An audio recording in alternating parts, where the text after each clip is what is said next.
সোহেল তাজ হঠাৎ করে উদয় হয়েছেন। একদিন এত বিকট গোলাগুলির মধ্যে নাকে তেল দিয়ে ঘুমাইতেছিলেন, বডি বিল্ডিং করতেছিলেন। বালের বডি বিল্ডিং করো। শেখ সেলিম পার্কিনসনের রোগী, শালা কথা কইতে মাথা কাঁপে হাত কাঁপে। সে মিয়া তোমার থাবড়ায়, আর তুমি বডি নিয়ে সে থাবড়া খাইয়া ঠাসি খাইয়া অভিমানে মন্ত্রিত্ব ছেড়ে দাও। ওই তো তোমার পৌরুষ। আপনাদের আগে একটা কথা কইয়া নি, হাতে যতদিন বন্দুক আর কমান্ডে সেনা আছে ততদিন তোমাদের দাম। তারপরে কেউ কালে তোমাদের এইবার তোমাদের তুলিব ফেনা। দেখি কোথাও পাওয়া এততে না। দুনিয়ায় কোন শুল্টির মধ্যে হান্দায় রক্ষা পাবে না। হাসিনা ক্ষমতায় থাকুক চাই না থাকুক। আসেন আমরা ক্ষণিকের পুত্রগুলারে দেখে নিই, চিনে রাখি আজকের দিনে টিক্কা খান জাউরা কারা ছিল। সেনাবাহিনী তার যতখানি প্রেস্টিজ হারাইছে, গালি খাইছে, ঘৃণা অর্জন করছে, তা এই কয়টার জন্য। যদি শান্তি মিশন জয় বাংলা হয়ে যায় তাহলে এই কয়টার জন্যই হবে। এই কয়টার টাকা পয়সা পাবে, বাড়ি গাড়ি পাবে, হয়তো চিন্তা ছিল ভবিষ্যতে এই মন্ত্রী এমপি হবে। কিন্তু সেনাবাহিনীকে যে পাবলিক সোনাবাহিনী ডাকা শুরু করেছে, নোটির পোলা বলতেছে, এটা কোনোদিন মুছতে পারবেন না। আজ থেকে 10 বছর আগে কল্পনা করতে পারে নাই যে সেনাবাহিনীকে বাংলাদেশের মানুষ মুখ ছুটায় গালি দিবে। ভাবছেন? ভাবেন নাই। আপনাদের বাজেট নিয়ে কথা বলবে, ভাবিছেন? ভাবেন নাই। রিটায়ার করার পরে আপনি আর্মিত কাজ করেছেন, এটা বলতে পারবেন না। যাই হোক, জাউরাদের দেখি। জেনারেল ওয়াকারুজ্জামান ওগুলা হাসিনার আত্মীয়, আর্মি চিফ। ওগুলা আর্মি চিফ হবার পারে না, কারণ শুনেছি, আমি সত্য মিথ্যা জানি না, যে হার্টের কোনো সমস্যা থাকলে নাকি আর্মি চিফ হওয়া যায় না। তো ওর নাকি হার্টের সমস্যা আছে, মানে ওর নাকি হার্টের মধ্যে কি কি লাগানো হয়েছে আর কি। আচ্ছা, 2 number lieutenant general Mujibur Rahman, quarter master general. আর 3 নাম্বার জাউরা lieutenant general Mohammad Shahinul Haque, chief of general staff, CGS বলে। Brigadier general Imran Hamid, commander 46 brigade. এই হচ্ছে ওই কইছিল না নির্মূল কর্ম, ওই যে ওই হারামজাদা। এটা হচ্ছে brigadier general SM Zakaria Hossain, এটা কমান্ডার 14 স্বতন্ত্র ইঞ্জিনিয়ারিং ব্রিগেড। এরই লোকজন করেছিল ওই যে এখানে একটা লাগানো, ওই যে বিদ্যুৎ চমকের লাগানো, এটা গেল ওর পোলাবান। Brigadier general Nazim, director military operations. Major general Mostasinul Baki, group commander, Bangladesh army aviation group. এই যে সমস্ত ইয়েগুলো উড়েছিল না, ওই যে ড্রোন ফ্রোন উড়েছিল না, এই হারামজাদা তুলিছিল এটা। আর হচ্ছে major general Shakil Ahmed, GOC Rangpur cantonment. আর হচ্ছে major general Khaled Al Mahmud, GOC Bogura cantonment. হারামজাদা তুই আর জায়গা পেশ নাই, আমার বাড়ি যে বসিস তুই, হ্যাঁ উঠি যে সান্দাসু। 10 number major general Sheikh Sarwar Hasan, GOC Cox's Bazar cantonment. 11 number brigadier general Khaled Kamal, operation commander PGR। পাশার চামড়া তুলে নেওয়া হবে তোমাদের নোটের পোলারা। যদি সৈনিকেরা ধরে থাপড়ায় তাহলে আমরা ছেড়ে দিব। যাই হোক, কয়ে রাখলাম যে কাগেরে ধরা হবে, সেটা আমরা লিস্টি করে রাখছি। দুনিয়াত কোথাও জায়গা হবে না। আর বাংলাদেশে তো হাসিনা চিরজীবন থাকবে না। হাসিনা জয় বাংলা হইলে তোমাদের কি অবস্থা হয় দেখবা। এবার আসেন, নতুন খেলা শুরু হয়েছে, সেটা দেখি। ভারত তার এ টিমকে পতনের হাত থেকে বাঁচানোর জন্য মাঠে নামাইছে তার বি টিমের সদস্যদের।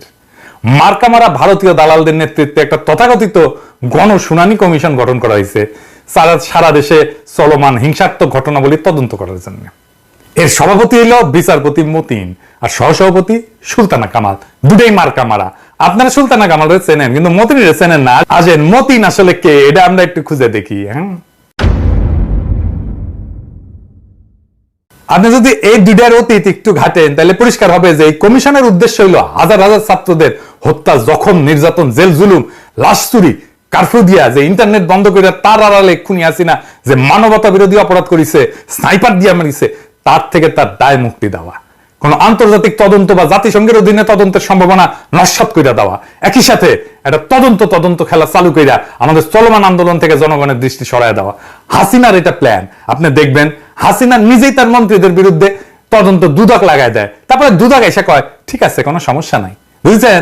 সবগুলো করেছে। এই যে ইয়ে আছে না, এই যে মাদারসোদ আলী, যে মোদাসের আলী আছে না, ওর পিছেও কিন্তু লাগাইছিল দুদক। তারপরে কইছে ক্লিন। বুঝছাও? এই যে বিচারপতি মতিন কে, এই হচ্ছে সেই কুলাঙ্গার যে বাংলাদেশের জাতীয়তাবাদের অন্যতম প্রধান প্রতীক আমার দেশ পত্রিকার সম্পাদক ডক্টর মাহমুদুর রহমানকে ভিত্তিহীন মামলায় আইনে যে সর্বোচ্চ সাজার বিধান আছে না, তার চেয়ে অধিক সাজা প্রদান করছিল। 2010 সালের আগস্ট মাসে আপিল বিভাগ 3 দিন ধরে মাহমুদুর রহমানের বিরুদ্ধে একটা আদালত অবমাননার অভিযোগের শুনানি করে। আদালতের যে বেঞ্চে শুনানি হয় তার 2 নম্বর বিচারক ছিল মতিন। এর মধ্যে সবগুলো আছে, কিন্তু ওই যে খাইরুল আছে না, হারামজাদা আর আছে না ওই যে মিজান, এই যে আমাদের সিনহা, ও কলে ছিল, সব কয়টা মার্কা মারাগুলো ছিল। এই যে দেখেন, এই যে রাইট ট্রান্সক্রিপ্ট, হ্যাঁ, এই যে মতিনের নাম প্রথম পাতায়, প্রধান বিচারপতি পরেই। শুনানির সময় মতিনের আচরণ সম্পর্কে মাহমুদুর রহমান একটা বই লিখেছিল, জেল থেকে জেলে, ওই বই থেকে আমি একটু পড়ি। হ্যাঁ, শুনানির প্রথম দিন থেকে বিচারপতি এম এ মতিন, বিচারপতি এ বি এম খায়রুল হক এবং বিচারপতি এস কে সিনহার আক্রমণাত্মক ভূমিকা লক্ষণীয় ছিল। প্রধান বিচারপতি মোহাম্মদ ফজলুল করিম মাঝে মাঝে মন্তব্য করছিলেন, বিচারপতি শাহ আবু নাইম মমিনুর রহমান গম্ভীর মুখে কেবল শুনেই গেছেন। বিচারপতি এম এ মতিন গত 3 দিনে অন্তত বার 6 বলছেন সংবাদ সত্য না মিথ্যা এটা বিচার্য বিষয় না, সংবাদ প্রকাশ করায় আদালতের কোনো অসম্মান হয়েছে কিনা সেটাই মূল প্রশ্ন। কথা বলার অনুমতি পেয়ে স্ট্যান্ডের দিকে এগোচ্ছি আর ভাবছি সূচনাতে আদালতের মনোভাব স্পষ্ট। মাইক স্ট্যান্ডে কাগজপত্র রাখার জায়গায় আমার দলিল দস্তাবেজ ঠিক মতো রাখতেও পারিনি। দ্বিতীয় দফার আক্রমণ এলো, এবারে লক্ষ্য আমি। বিচারপতি এম এ মতিন অনেকটা ধমকের সুরে বললেন, লিখিত এফিডেভিটের বাইরে আমি কোনো কথা বলতে পারবো না, এই আঘাতের জন্য প্রস্তুত ছিলাম না। বেঞ্চ থেকে অপমানের চূড়ান্ত করা হলো আমাকে, আমি নিজেকে এই সেই মনে করি। সম্পাদক হওয়ার কি যোগ্যতা আছে আমার? আমি অ্যাপ্রেন্টিস সাংবাদিক হওয়ার জন্য কখনো পরীক্ষা দিয়েছি কিনা?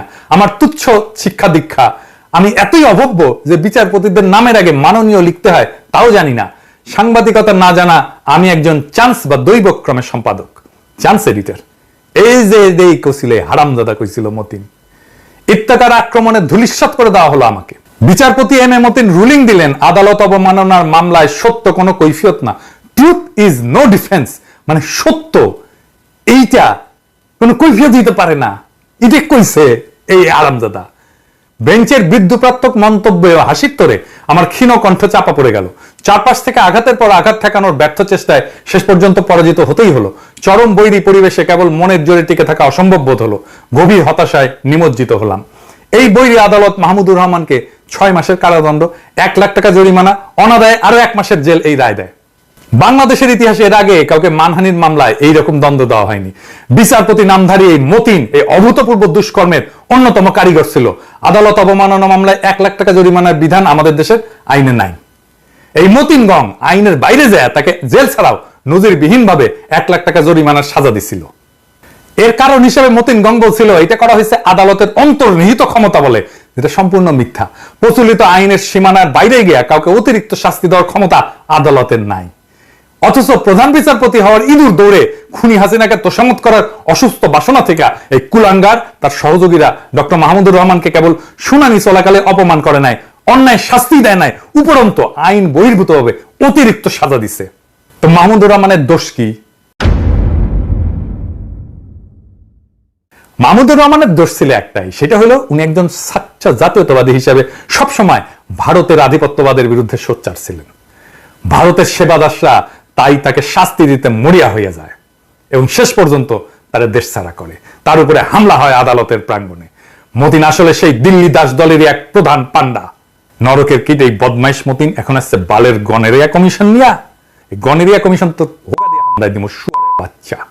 এই গনেরিয়া কমিশনের দ্বিতীয় পান্ডা হইল খুনি হাসিনা তথা ভারতের অন্যতম শীর্ষ লেসপেন্সার সুলতানা কামাল। এর সম্পর্কে আর কিছু বলি না, আপনারা জানেন। এই গনেরিয়া কমিশন এমন সময় গঠন করা হইল যখন গণখুনি হাসিনা মানবতা বিরোধী অপরাধের বিশ্বাসযোগ্য এভিডেন্স পাওয়া গেছে এবং আন্তর্জাতিক অপরাধ আদালতে তার বিরুদ্ধে মামলা দায়ের করার ভিত্তি তৈরি হয়েছে এবং অনেকেই কাজ করতেছে, সিরিয়াস কাজ করতেছে। ইতিমধ্যে আমরা কয়েকজন আন্তর্জাতিক বিশেষজ্ঞদের সাথে প্রাথমিক আলাপ করছি এবং তাদের পরামর্শ মোতাবেক তথ্য প্রমাণ সংগ্রহ করা শুরু করছি। আমি নিজে আপনাদের অনুরোধ করছি তথ্য প্রমাণ পাঠাতে, অন্যরাও করছেন। এই গনেরিয়া কমিশন প্রবাসী বাংলাদেশিদের এই উদ্যোগ নস্যাৎ করার জন্য গঠন করা হয়েছে। আমরা শুনলাম না এত গুরুত্বপূর্ণ উদ্যোগ না হইতেছে, প্রকাশ্যে কোনো আলোচনা হইল না, হঠাৎ করে সুলতানা কামাল আর ফটকা মতিন হাজির হইল এই কমিশন নিয়ে। ছাত্রদের উপরে সীমাহীন বর্বর আক্রমণের 2 সপ্তাহে কিন্তু তাদের কোনো আওয়াজ পাওয়া যায় নাই। কোথায় ছিল তারা যখন খুনি হাসিনার বাহিনীরা ছাত্রদের ভিনদেশি হানাদারদের মতো হামলা কইরা খুন জখম করতেছিল, ব্লক রেড করতেছিল? তারা এই বালের কমিশনটার নাম দিল জাতীয় কমিশন। জাতির সাথে কথাবার্তা নাই, জাতি জানতেও পারলো না, কিন্তু জাতির নামে কমিশন হয়ে গেল। কি চমৎকার কথা! একেবারে খুনি হাসিনার দামি নির্বাচনের মতো। আমরা খুব ভালো করে বুঝি যে এই দামি গনেরিয়া কমিশনের আসল মতলব হইল এর মাধ্যমে খুনি হাসিনা আর তার নেতৃত্বে সংগঠিত মানবতা বিরোধী অপরাধের দায় চাপাইয়া দিবে অন্যের উপরে। আমরা এই কমিশনের বিভিন্ন পদে যাদের নাম দেওয়া হয়েছে তাদের আহ্বান জানাই তারা যেন এই দুষ্ট উদ্যোগ থেকে নিজেদের নাম প্রত্যাহার করেন, না হইলে গণদুশ্মন হিসেবে বিবেচিত হবেন। তারা যদি প্রকৃতই বাংলাদেশের চলমান মানবতা বিরোধী অপরাধের তদন্তে পজিটিভ ভূমিকা রাখতে চান, তাহলে আন্তর্জাতিক অপরাধ আদালতে মামলা দেওয়ার যে প্রক্রিয়া প্রবাসীরা ইতিমধ্যে শুরু করছেন, সেই উদ্যোগে সামিল হওয়ার আহ্বান জানাই। এটা নিয়ে আমি আপনাদের বিস্তারিত জানাবো, কারা এটা করতেছে, কিভাবে হচ্ছে, এটা আমরা জানাবো খুব শীঘ্রই, সম্ভবত এর পরের এপিসোডেই আমি জানাবো। এবং কাজ কিভাবে আগাচ্ছে, কিভাবে আমরা কাজটা করব, সেটাও আমরা জানাবো। এই গণকমিশনকে বলতেছি, যে গণকমিশনে মতিন আর সুলতানা কামাল আছে, সেটা আমাদের কাছে গণেরিয়া কমিশন। এর মধ্যে অনেক ভালো মানুষ আছেন, আমি অনেককেই ব্যক্তিগতভাবে চিনি।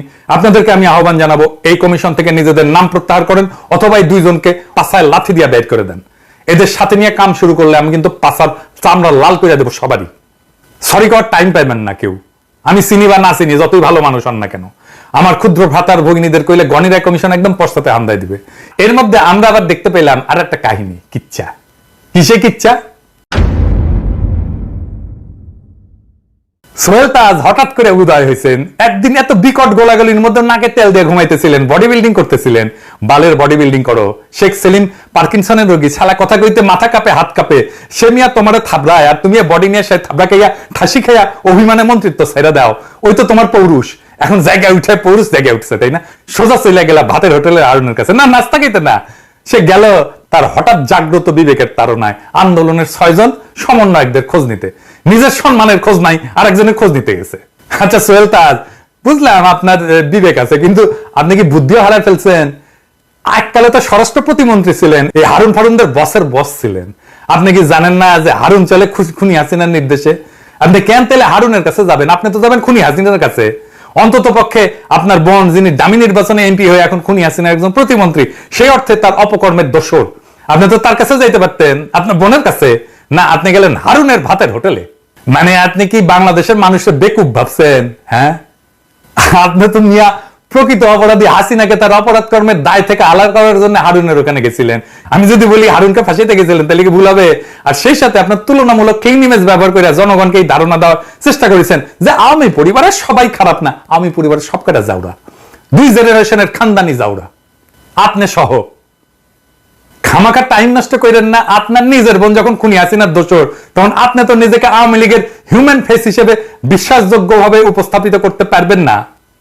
বরং পাবলিক বুঝা যাবে যে আপনি হইতেছেন ভারতীয় বি টিমের একটি ইম্পর্টেন্ট পার্ট। আপনার বাপও তাই ছিল। যাই হোক, ওটা নিয়ে আর আমরা কিছু বলতে চাই না। আপনি কি বুঝতে পারতেছেন যে খুনি হাসিনার দিন শেষ, নাকি এখন আপনি ঘুমন্ত? আমরা ডাইনিকে টেনে নামাবই, আন্তর্জাতিক অপরাধ আদালতের কাঠগড়ায় তাকে তুলে ছাড়বই। আপনারা তাকে কিছুতেই বাঁচাইতে পারবেন না। এই ডাইনির পতনের সাথে সাথে ভাসানী সোহরাওয়ার্দীর হাতে গড়া ঐতিহ্যবাহী দল আওয়ামী লীগের রাজনৈতিক অপমৃত্যু ঘটবে, যেটা হয়েছিল মুসলিম লীগের ভাগ্যে। একই সাথে এদেশের উপর ভারতের সীমাহীন আধিপত্যের ইতি ঘটবে। আপনি আমেরিকায় তো ভালোই ছিলেন, ওইখানে ফিরে যান। খামোখা কেন হারুন ফারুনদের অফিসে ঘোরাঘুরি করে জুতার তলা ক্ষয় করবেন? জনগণের সন্দেহ আর দুর্নাম কমাবেন। আপনি গালি খাবেন, আপনার বাপও মরা বাপও গালি খাবে, যাকে আমরা গালি দিতে চাই না আর কি। তবে যাওয়ার আগে আপনি একটা কাজ করতে পারেন, কিন্তু আপনার ভারতীয় বন্ধুদের এই কথাগুলো বুঝায় বলেন, এতে ওদেরই মঙ্গল। এইবার এক শহীদের গল্প দিয়ে শেষ করি, খুবই মর্মান্তিক গল্প। শুভশীল